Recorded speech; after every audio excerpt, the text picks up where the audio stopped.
We are live on Proline TV for the Our Football Network. We're talking about the Tampa Bay Buccaneers. They have a big game coming up with the Philadelphia Eagles. So James Yarcho from Locked On Bucs podcast joining us once again. James, so far so good. How's it going? Doing all right, hanging in. Yeah, the Bucs have added a couple of gray hairs to my head and my beard, but other than that, yeah, everything's good.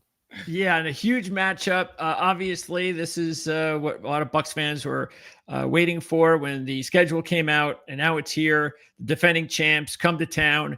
Both teams undefeated.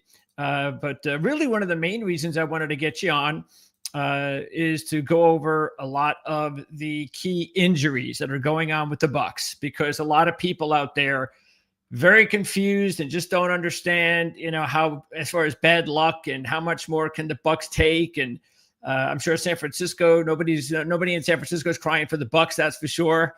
But the Bucs, but then again, San Francisco has had a lot more success recently. Well, not really, I guess. The Bucs did win a Super Bowl about 4 years ago.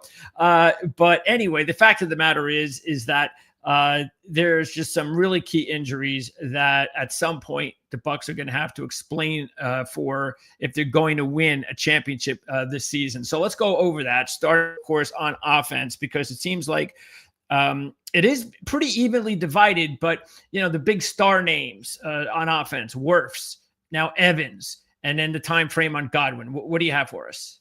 Well, Godwin and Wirfs were limited participants in practice on Wednesday.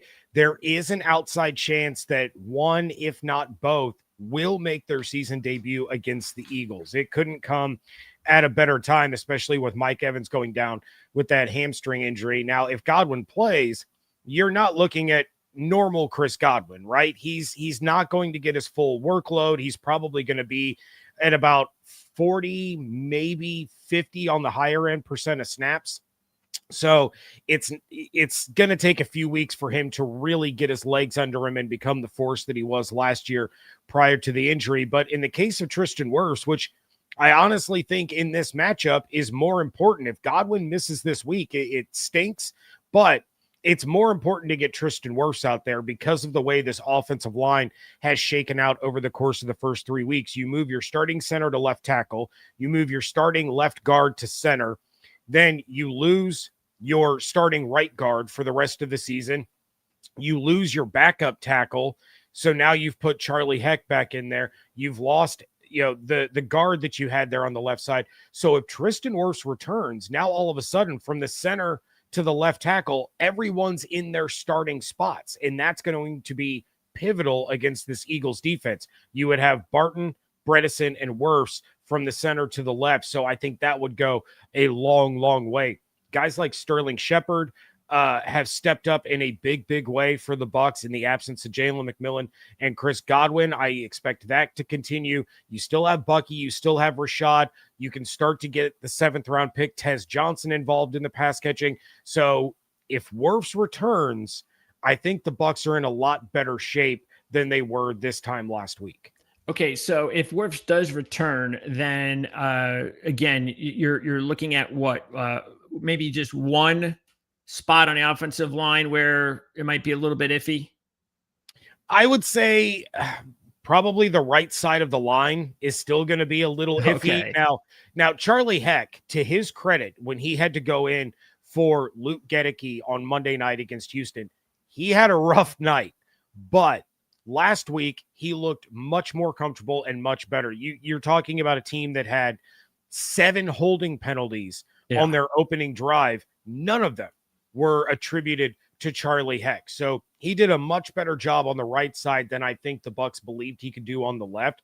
So that one, it's not ideal, but it's not the end of the world.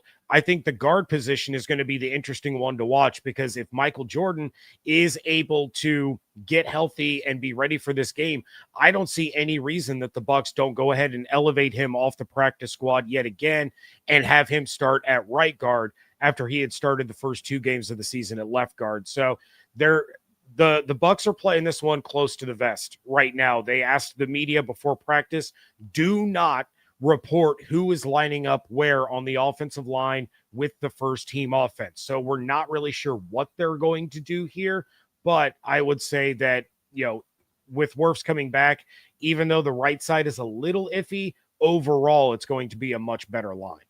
Okay. What is your best guess on Wirfs playing?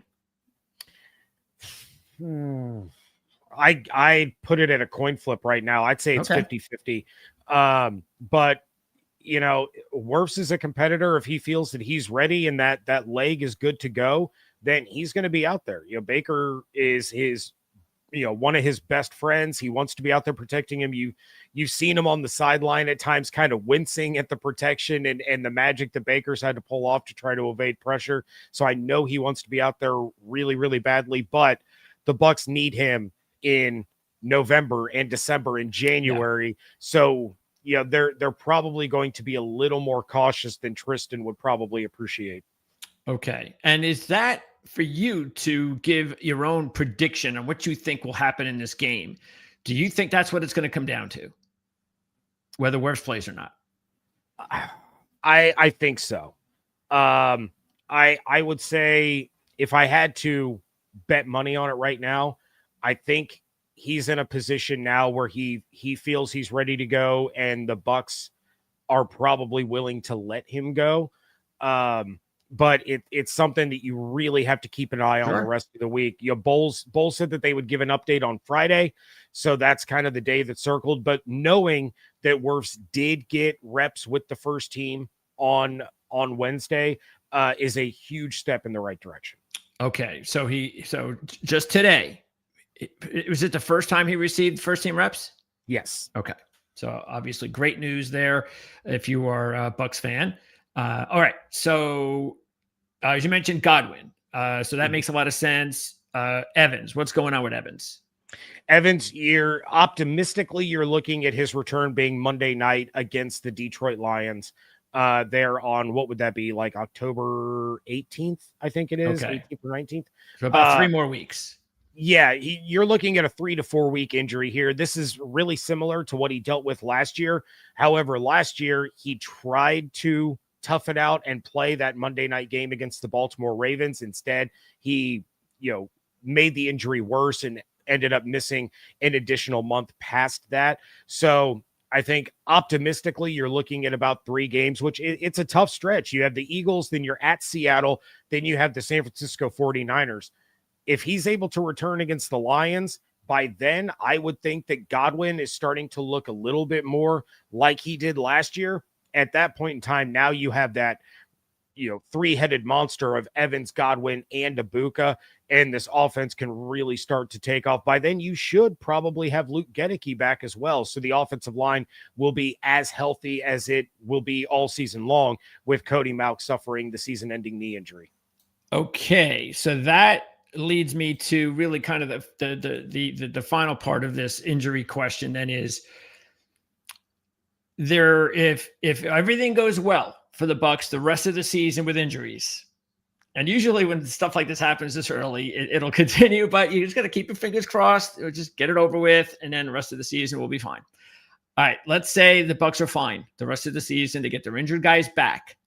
Does that mean that the main issue still concerning the team from where they were right around the middle of the offseason, with all of their personnel healthy and ready, to where they are now, is the loss of their rookie edge rusher and Kancey? That they're not getting those guys back, right? And that remains and will remain the main issue on this team moving forward. I would say so. Like you said, they'll get Gedeke back. They'll, obviously Tristan and Godwin are on their way back. So when you look at the defensive side, Logan Hall, it seems like that groin injury isn't as bad as initially feared. There's an outside chance he might play this week. We'll get more information on that as the week progresses. But when you take a look at how their edge rush has been, Hassan Reddick has been fantastic. Yaya Diaby has been fantastic. We need them to finish plays. They're both getting tons and tons of pressures. Need them to turn those pressures into sacks. But, losing David Walker as part of that rotation hurt. They were planning on him being a big part of the team. Losing Kalijah Cansey yet again. This is a guy that is, he just cannot seem to stay healthy, which is really unfortunate because when he's on the field next to Vita Vea, those two are absolutely dominant together. So losing him is a big blow. Now, I will say, in his absence, Greg Gaines stepped up in a big way against Houston.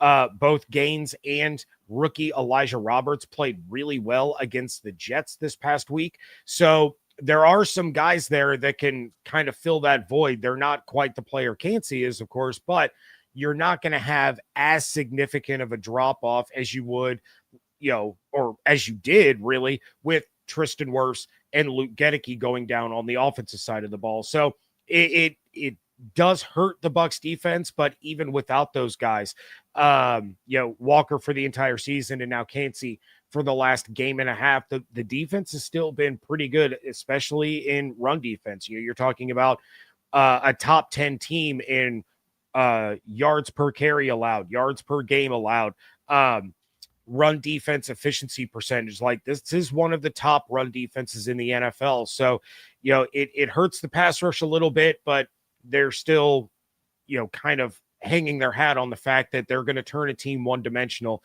and that opens things up for Todd Bowles to bring his exotic blitzes and pressures from different situations and different looks. Okay, so do you have a prediction on the game yet? Not yet. I'm leaning towards the Eagles for this one. I think, overall with the offensive line woes, the Eagles might just be too much for the Bucs right now. I'm holding off on my official prediction on my show that I'll go live on Friday there on the Locked On Bucs YouTube channel. Okay. I want to know if Wirfs is playing. If Wirfs is playing, that's going to kind of shift my way of thinking of how this game is going to go. I think that's the biggest piece of the puzzle for this one. It's going to be close. It's going to be like the other three Bucs games have been. It's going to be nasty. It's going to be ugly. You're going to want to rip your hair out, and it's probably going to come down to the fourth quarter. But right now I do lean Eagles just because even though they're banged up, they're still a lot healthier than the Bucs are from top to bottom. And what time will you be airing that show? I usually go live Fridays around 6:30 or 7 in the evening after all the reports come out. We've gotten game designations, things like that. So once all of that is out, I'll look to go live and give my final preview and assessment of how I think things can go based on who's playing. That'll be, you can check out the link in the description of this video right now and check it out on Friday night on the Locked On Bucs podcast. And we'll talk more about this game. I know that the boys over in Las Vegas in just about a half hour, 3 o'clock Eastern time, they're going to have I'm definitely thinking analysis on this game. I'll talk about it some more at 4 o'clock Eastern, and we'll talk more about it as well tomorrow, Thursday, on the Playbook ATS podcast at 1 o'clock. So a lot of different handicappers getting a lot of different opinions. And that's why before we all get into this, I thought it was a great opportunity for us to get your opinion, James, since you are as close to the Bucs as anybody I know. And I really appreciate it. And our viewers appreciate it as well. And I just think that, and I don't know, maybe you feel the same way, that as long as they can just keep getting these guys back, that this team is already showing some really great resiliency. Maybe Baker could go out there on Sunday and put himself as the number one MVP of the league if he could pull this game out against the Eagles, because everybody's going to be watching. Yeah, it's going to be a good one. And the Bucs have won 6 of the last 7. The Eagles have only beaten the Bucs once since 2013. And is that a Todd Bowles thing? It's halfway a Todd Bowles thing. That one win came against Todd Bowles, but Ray J's been a house of horrors, especially for Jalen Hurts. Okay. So the Eagles have had this one circled. The Bucs have had this one circled, and this game could have major playoff implications when it comes to seeding once we get into December. So this is, it's unfortunate this is a 1 o'clock game because this should be, in front of everybody's eyes. The only battle of 3-0 teams in the league in week 4. It's going to be a great one. Oh, but of course we've got to get Baltimore and Kansas City for the 100th time again for everybody to watch at 4 o'clock. one of those teams is going to be 1-3, which, yeah, right. I mean, no disrespect to Chiefs or Ravens fans. I find that to be hilarious. Yeah, So that is true. And you're right on. Yeah. So it's going to be a great one. If you can watch it. It's going to be a lot of fun. Oh, I'll definitely be tuned in.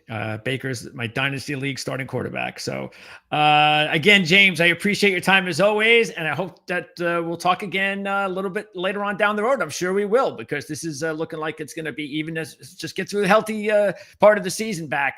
This could be a special season for Tampa Bay. Absolutely. Always a pleasure. Thanks, James. Thanks, everybody.